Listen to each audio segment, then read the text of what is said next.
তো কেমন আছো তোমরা? আশা করি ভালো আছো। তোমরা তো অনেক বনের কাহিনী দেখেছো। আজকে আমি এমন একটা জঙ্গলের কাহিনী নিয়ে এসেছি যেটার মধ্যে একটা মেয়ে থাকে। হ্যাঁ, এটা নতুন না, কিন্তু ওই মেয়েটা তার পুরো জঙ্গলের মধ্যে যারা যারা আদিবাসী আছে তাদের সবার জীবন বাঁচায়। আসলে এই জঙ্গলের মধ্যে ছিল একটা খারাপ আত্মা এবং সে তার পাওয়ারের সাহায্যে এই জঙ্গলের মানুষদেরকে এবং এই জঙ্গলকে বাঁচিয়ে ফেলে। আর এই কাহিনীটা এতই সুন্দর যে তোমাদের অনেকই ভালো লাগবে। তো চলো বেশি দেরি না করে কাহিনীটা শুরু করা যাক। আচ্ছা, তো সিনেমার শুরুতে আমরা একটি বনের দৃশ্য দেখি যা স্যান্ডোমের মধ্যে অবস্থিত। সেখানে আমরা একটি মেয়ে এনবুকে দেখতে পাই, যে একজন খুব ভালো শিকারী হতে চায়, কিন্তু সে শিকারের বিষয়ে খুব বেশি ভালো জানতো না। এই কারণে সে নিজের ফাঁদে নিজেই পড়ে থাকে। অন্যদিকে এই পুরো গোত্রের প্রধান ছিল একজন ব্যক্তি যার মেয়ের নাম ছিল জুমি। এদিকে জুমি এবং আইনবু বেস্ট ফ্রেন্ড ছিল। এখানে জুমিকে বলা হয় যে তুমি শীঘ্রই এই গোত্রের প্রধান হবে এবং তোমাকে এইসব কাজ করতে হবে। এখানে আমরা দেখি যে একজন ব্যক্তি যার নাম হলো অটক, সে আইনবুর কাছে যায় এবং তাকে মুক্ত করার পরিবর্তে তাকে আটকেই রাখে। উপরন্তু সে আরও বলে যে আজ জুমির রাজ্য অভিষেক অনুষ্ঠান এবং তুমি সেখানে পৌঁছাতে পারবে না। এইদিকে জুমি তার বন্ধু আইনবুয়ের জন্য অনেকক্ষণ অপেক্ষা করে, কিন্তু আইনবু বনে আটকে থাকার কারণে অনুষ্ঠানে পৌঁছাতে পারে না। এইখানে আইনবু যখন পালানোর চেষ্টা করেছিল তখন সে দুটি আত্মাকে দেখতে পায়। এই ধরনের আত্মারা যারা প্রাণীদের মতো দেখতে এবং যারা কথা বলতে পারে তারা ছিল ভালো আত্মা। এটি দেখে আইনবু প্রথমে বিশ্বাস করে না, কিন্তু যখন এই প্রাণীগুলো, যাদের একজনের নাম হলো ওয়াকা এবং অন্যজনের নাম হলো ডাইলু, আইনবুকে সাহায্য করে, তখন এটা সে বিশ্বাস করে নেয়। সে ওয়াকা এবং ডাইলুকে বলে, আমার সঙ্গে চলো, আমি সবাইকে তোমাদের সঙ্গে পরিচয় করিয়ে দেব। ওইদিকে জুমিয়ের অনুষ্ঠান চলছিল এবং জুমি খুবই হতাশ ছিল যে তার বেস্ট ফ্রেন্ড আইনবু অনুষ্ঠানে আসেনি। যখন আইনবু তার জীবন বাঁচিয়ে দৌড়ে দৌড়ে অনুষ্ঠানে পৌঁছে যায়, তখন প্রথমে অটক ভাবে কিভাবে সে বেঁচে ফিরল। আর তখন আইনবু জুমিকে বলে, আমি তোমার জন্য একটি খুব সুন্দর উপহার এনেছি এবং এটি আমি সবাইকে দেখাবো। সে সবাইকে বলে, আমি আমার সাথে ভালো দুইটি আত্মা নিয়ে এসেছি, মানে ম্যাজিক্যাল স্পিরিট, যারা অনেক ভালো। কিন্তু ওয়াকা এবং ডাইলু সেখানে আসতে পারে না, কারণ তারা বনে একটি সমস্যায় পড়েছিল। এই কারণে চারপাশে দাঁড়িয়ে থাকা লোকজন আইনবুকে দেখে হাসে। এটি দেখে আইনবু রেগে যায়। সে খুব খারাপ অনুভব করে যে কেউ তার কথা বিশ্বাস করছে না এবং সে কাঁদতে কাঁদতে বনে ফিরে যায়, যেখানে সে একটি গাছের নিচে সে বসে থাকতে ভালোবাসতো। পরে ওয়াকা এবং ডাইলু সেখানে পৌঁছে যায় এবং আইনবুর কাছে ক্ষমা চায়। এখানে তারা আলোচনা করে যে এই বনের উপর একটি অভিশাপ আছে, যেটা কিনা ইয়াকুরানার অভিশাপ, যার কারণে সবাই ধীরে ধীরে মারা যাচ্ছে। তখন আইনবু বলে যে আমি নিজেই এই অভিশাপ মুছে ফেলবো। সে সাহায্যের জন্য জুমিয়ের কাছে যায়, কিন্তু জুমি এইসব কথায় কোনো বিশ্বাস করতে চায় না। আইনবু ছিল এক অনাথ মেয়ে, যাকে একজন মহিলা জুনি লালন পালন করেছিলেন। জুনি তাকে বলে, তুমি দেখতে ঠিক তোমার মায়ের মতো হয়েছ, যার নাম ছিল লিজি। জুনি বলে, আমি ভালো আত্মার প্রতি বিশ্বাস করি এবং এর সঙ্গে লিজির সম্পর্কে অনেক কিছু বলার আছে, যা তোমাকে আমি আগামী দিন সকালে বলবো। আমি অবশ্যই তোমাকে সবকিছু বলবো।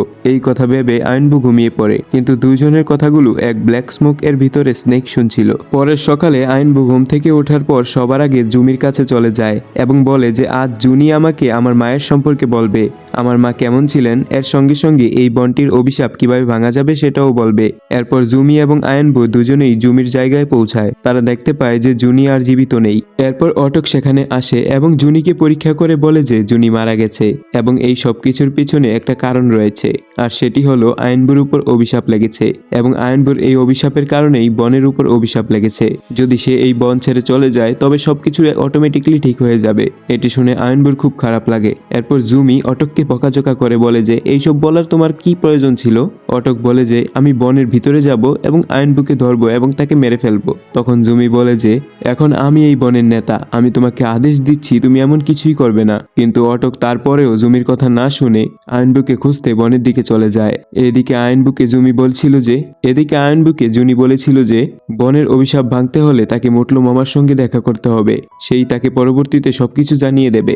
আইনবু সেই গাছের কাছে পৌঁছায়, যেখানে সে একটি ছোট্ট কচ্ছপ দেখতে পায়। এই কচ্ছপ থেকে সে মনে করে যে এইটা হয়তো এক ধরনের ইঙ্গিত যেটা মোটলো মামার কাছে তাকে পৌঁছে দেবে। এখন সে একাই মোটলো মামার সঙ্গে দেখা করার জন্য রওনা দেয়। পথে তার একটু ক্ষুধা লাগে এবং সে একটা গাছের নিচে একটি ফল পাড়তে যায়। তখন আইনবু একটি গাছের উপরে ওঠে। তখন সেই গাছে অনেক পাখি ছিল। পাখিগুলো উড়ে গিয়ে তাকে নিয়ে যায়, কিন্তু এখানে ওয়াকা এবং ডাইলু আইনবুকে বাঁচায়। এরপর তারা দুজনে আইনবুর সঙ্গে যাওয়ার জন্য প্রস্তুতি হয়। ওয়াকা এবং ডাইলুর সঙ্গে দেখা করার পর আইনবু খুব কাঁদতে শুরু করে, কারণ জুনি আর এই পৃথিবীতে নেই। তাই ওয়াকা এবং ডাইলু তাকে বোঝায় যে জুনিকে বিদায় দিতে হবে।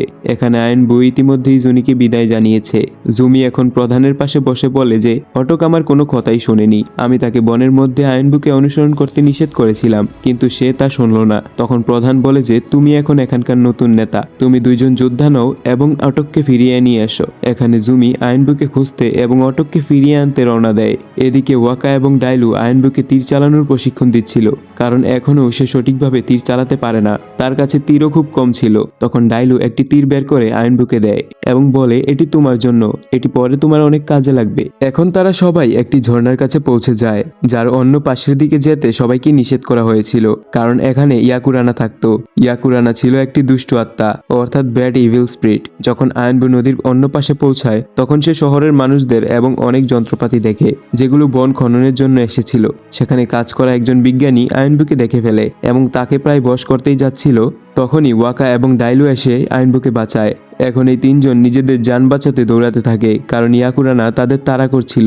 এই তিনজনের কাছে আর কোনো বিকল্প না থাকায় তারা বাধ্য হয়ে পানিতে লাফ দেয়। যখন তারা পানিতে লাফ দেয় এরপরেই অটক আয়নবুকে ধরে নিয়ে যায়। সে তার চোখে কাপড় বেঁধে ফেলে, সাথে তার হাতটাও বেঁধে ফেলে, কারণ অটক এই শহরের বিজ্ঞানীদের সঙ্গেই মিলেছিল।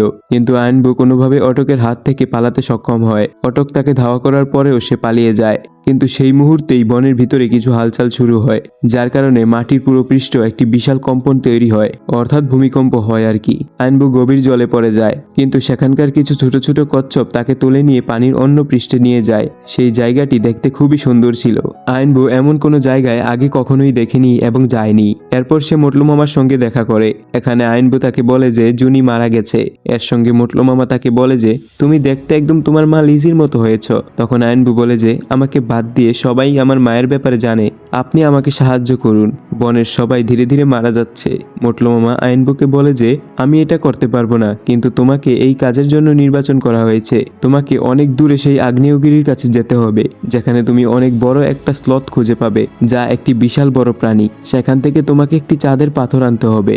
এরপর আয়নবু বলে আমি গাছের সঙ্গে কথা বলি, এটা আমাকে আমার মায়ের কথা মনে করিয়ে দেয়। আমি মনে করি তাদের আত্মা ওই গাছের ভেতরে রয়েছে। তখন মোটলু মামা বলে তোমাকে ওই চাঁদের পাথর আনতে হবে এবং ওই গাছটা কাটতে হবে। অন্যদিকে আয়নবু একাই সেই বড় আগ্নেয়গিরিতে চড়তে যায়, কিন্তু পথে সে এতটাই ক্লান্ত হয়ে পড়ে সে সেখানেই পড়ে যায়। তখন আবারও ওয়াকা এবং ডাইলু তার সঙ্গে দেখা হয়। তারা আবারও তাকে সাহায্য করে এবং বলে যদিও তুমি ওই বিশাল প্রাণীর সঙ্গে দেখা করতে চাও, তবে তার জন্য কোনো উপহার নিয়ে যেতে হবে, নাইলে সে তোমাকে চাঁদের পাথর দেবে না।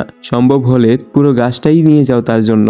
তখন ওয়াকা এবং ডাইলু গাছটিকে কেটে একটি কার্টে বেঁধে দেয়। এখন আয়নবু সেটিকে ঠেলে নিয়ে যায় এবং সেই বড় আগ্নেয়গিরির কাছে পৌঁছায়, কিন্তু পথে সে তার ব্রেসলেট হারিয়ে ফেলে। কার্টটি নিচে পড়ে যায় এবং তাদের আবারও অনেক কষ্ট করতে হয় কার্টটিকে উপরে নিয়ে আসার জন্য।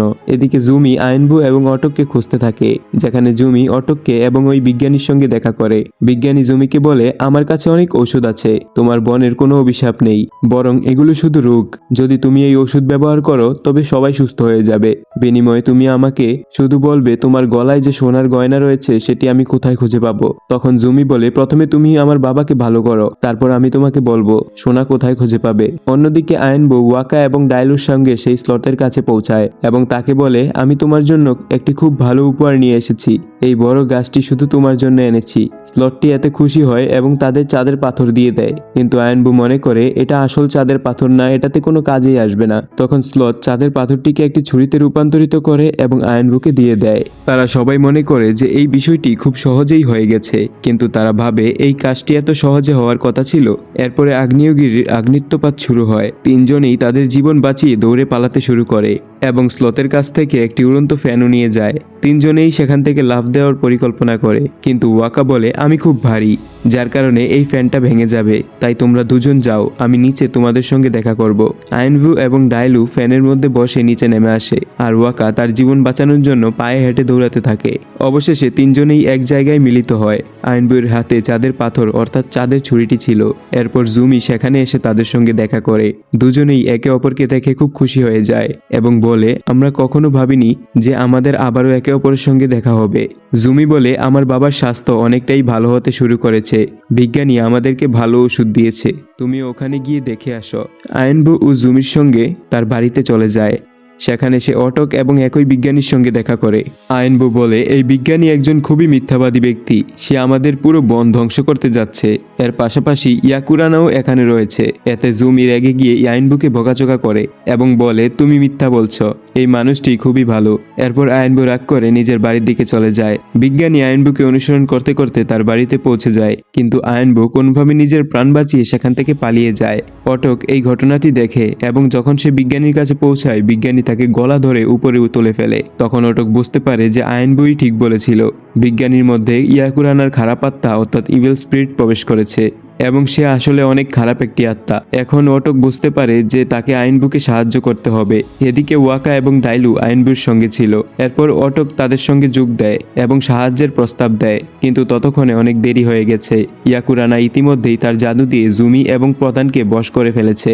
এখন আইনবুয়ের সামনে একই সমস্যা, তার কাছে একটি চাঁদের পাথর ছিল যেটি সে গাছের ভিতরে রাখে, কিন্তু তাতে কিছুই হয়নি। এতে আইনবু কাঁদতে শুরু করে। তার চোখের জল গাছে পড়তেই সেখানে এক ধরনের জাদু শুরু হয়ে যায়। তখন গাছ থেকে একটি আত্মা বেরিয়ে আসে, যেটি ছিল আইনবুর মার লিনজির আত্মা।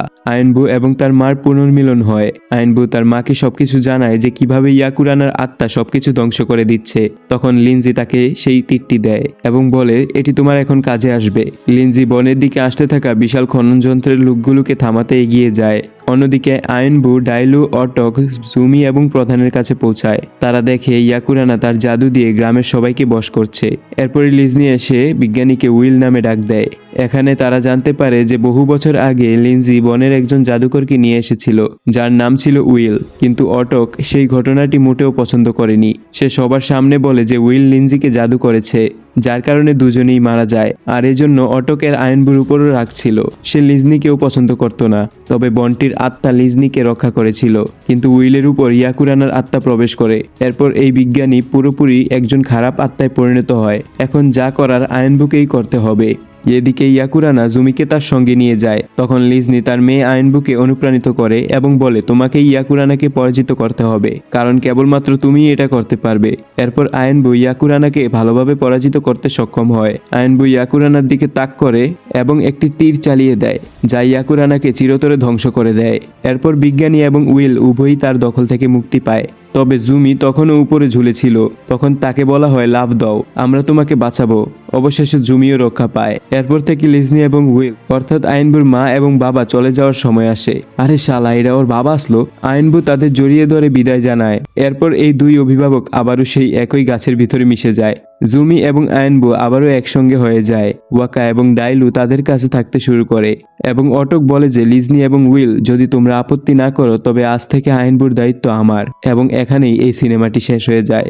ভাই বিশ্বাস কর ভাই, আমার নিজের কাছে ওই সিনেমাটি ভালো লাগে নাই ভাই। এটাকে এত বোরিং সিনেমা ভাই, আমি মনে করছিলাম এটা ভালো হবে।